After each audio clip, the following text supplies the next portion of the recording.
Presiden Prabowo menyampaikan beberapa prioritas kegiatan 2025 seperti pemeriksaan kesehatan gratis yang dialokasikan anggaran 3,2 triliun. APBN 2025 dirancang dengan target pendapatan negara sebesar 3.005,1 triliun rupiah, di mana untuk perpajakan akan menyumbang 2.490,9 triliun rupiah.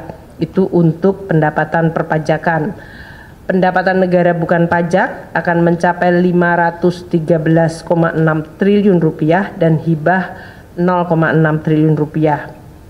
Dari sisi belanja negara, belanja pemerintah pusat akan mencapai 2.000, total belanja negara adalah 3.621,3 triliun rupiah, di mana belanja pemerintah pusat mencapai 2.701,4 triliun dan transfer ke daerah 919,9 triliun rupiah. Defisit APBN 2025 dirancang pada tingkat 616,2 triliun rupiah atau 2,53% dari GDP.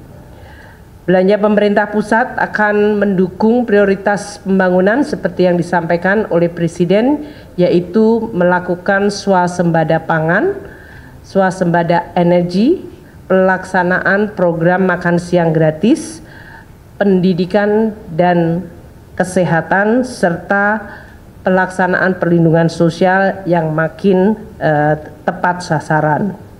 Untuk itu, dengan belanja 2.701,4 triliun, belanja pendidikan mencapai 724,3 triliun. Ini adalah belanja tertinggi fungsi pendidikan di APBN kita.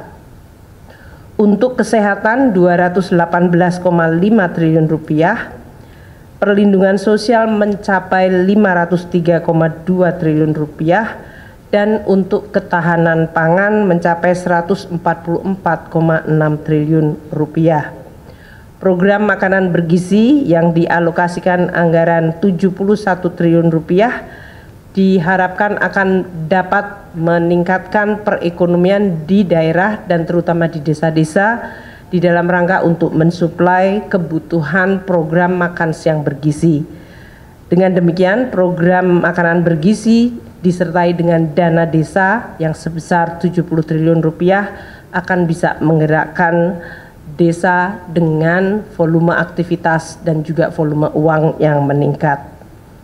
Selain itu, Presiden Prabowo menyampaikan beberapa prioritas kegiatan 2025 seperti pemeriksaan kesehatan gratis yang dialokasikan anggaran 3,2 triliun, renovasi sekolah sebesar 20 triliun, terbentuknya sekolah unggulan terintegrasi dengan anggaran 2 triliun, serta terbangunnya lumbung pangan nasional daerah dan desa dengan dana mencapai 15 triliun rupiah.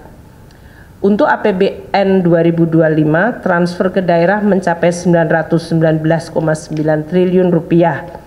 Ini tetap diarahkan agar terjadi sinkronisasi dan sinergi antara belanja pusat dan daerah sehingga dapat meningkatkan kesejahteraan, pemerataan dan pelayanan publik.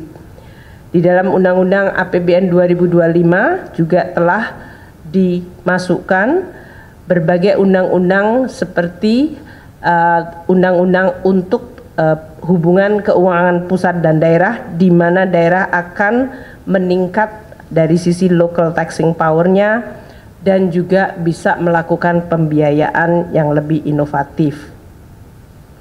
Untuk pendapatan negara sebesar 3.005,1 triliun, kita akan melakukan dengan terus melaksanakan reformasi perpajakan, pajak dan bea cukai, dengan terus menyusun program termasuk dalam hal ini menggunakan teknologi digital.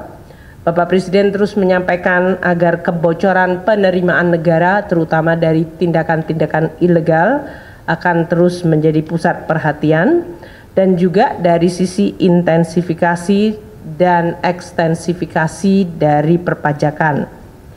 Kita juga mengikuti bahwa di dalam suasana global terjadi persaingan global taxation yang harus kita waspadai, sehingga kita juga harus terus menjaga agar basis perpajakan Indonesia tidak mengalami erosi dari praktek-praktek perpajakan global yang memfasilitasi terjadinya tax evasion dan tax avoidance. Untuk program Cortex dengan pemanfaatan teknologi digital dan juga program CESA di Bea Cukai akan terus disempurnakan. Juga akan dilakukan joint program serta penegakan hukum seperti yang tadi telah disampaikan oleh Bapak Presiden.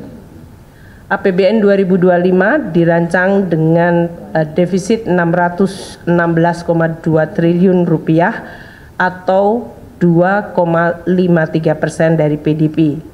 Dalam kondisi global yang terus dinamis, pembiayaan defisit akan dilakukan secara hati-hati dengan terus meningkatkan kredibilitas, sustainabilitas, dan kesehatan APBN sehingga biaya dari defisit dapat terus ditekan. Kami juga akan terus menggunakan pembiayaan termasuk di dalamnya dalam rangka penguatan dari Sovereign Wealth Fund dan peranan dari BUMN. Mungkin itu yang kami sampaikan.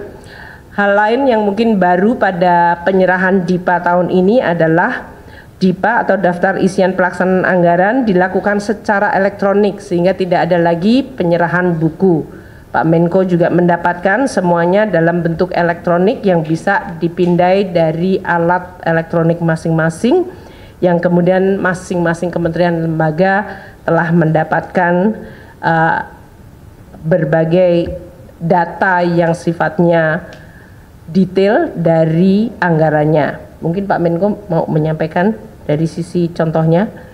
Tadi saya dapatnya dari DIPA-nya Kementerian Luar Negeri karena DIPA-nya saya baru saja di sini kali.